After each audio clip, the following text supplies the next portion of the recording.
Hey folks, I wanted to kind of elaborate a little bit more of the situation.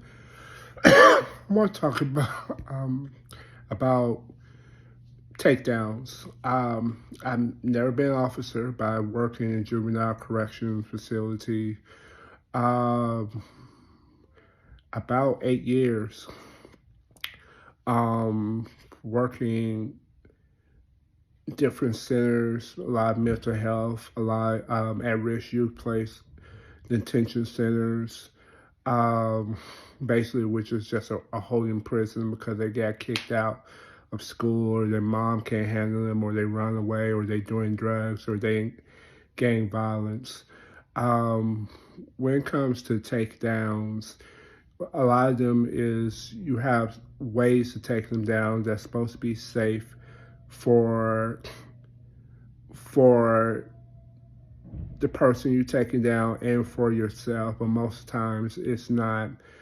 It's just not possible.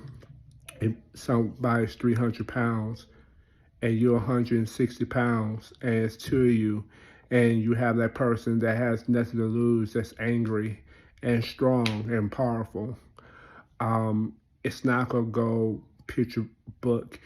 It has a lot to do with your strength, your skill set, your takedown ability, how you control the situation, how fast can you move, all those things. And then when you take them down, you have to grab limbs. You got to take away them legs because they're going to prop up from the ground to get out of the hole. They may bite, they're going to scratch, they're going to spit, they're going to hit if they can get a free hand. Um, you taking away all their frames to get up, and then you just weigh them down. Then you wait till they tire it out. That's literally how a lot of these places go, but that's not how it goes. Especially if you have a person that's stronger and you got beat, you literally can't hold them down. So what's gonna happen is if you can't hold them down, they're gonna get on top of you and beat you down. You're not trying to have that. So you try to make sure you do whatever you gotta do to make sure they go down. And depending how your relationship is or how that what that person says or that person try to react towards you, you may go above the call of duty or you may go below the call of duty of force. I've been in a situation where I didn't like a particular person, and then when they were restrained, I really gave it to them. Um, I've been in a situation where a person really hated them, and I had to step in the middle to take over and tell them to give it a break because of human emotions of being scratched, your shirt getting pulled, your glasses broke, phone, all of that plays a part when you go to takedown. So imagine you're an officer, your life is on the line on a daily, you're not getting paid the way you should. Um, People don't really trust cops anymore, and a lot more people feel like they can talk to cops any type of way.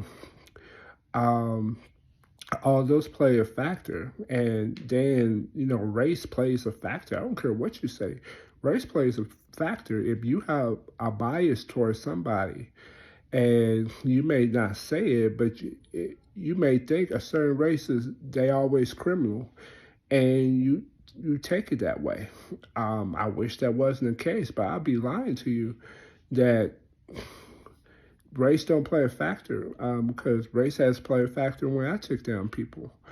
Um, so if I'm taking down people, and I'm doing this for years, imagine these people who got guns and got, you know, different weapons at their disposal, and there's a possibility of getting shot. So now, if you take that element, okay, they don't got a weapon. Now it's just a matter of just, okay, my takedown versus, them. And if you have help, now most cops, they can call for backup. Where I was working at, there was no backup. The backup was a 55-year-old lady, um, who's the social worker and or the nurse on duty because most places are underfunded and heavily um, don't have enough people to help. So people knew that. So it plays a factor. It plays a factor of situation. And then a lot of these kids I work with, they had nothing to lose. They had nothing to lose. You can lose your job because there's cameras all around, but they had nothing to lose. I mean, they put in like a restrained cell for 2 hours and let go, and then they go back to their room. Versus you got socked in the eye, you may not be able to see because that person hit you so hard.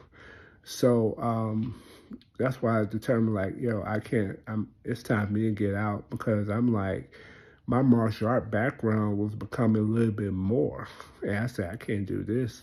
Not at my age, I'm 40. I was 40 something, and these kids are like 18, built like they belong on an NFL team. It's just, it wasn't worth it for me anymore. God bless people that can still do it. But yeah, that makes a factor. It makes a factor of taking down people, mentally. It does something to you. So, people, I hope this gives people a different perspective when it comes to, physical contact when taking down people. Best case scenario, you want to be safe and bring it down safe. But at the end, you trying to put that person down.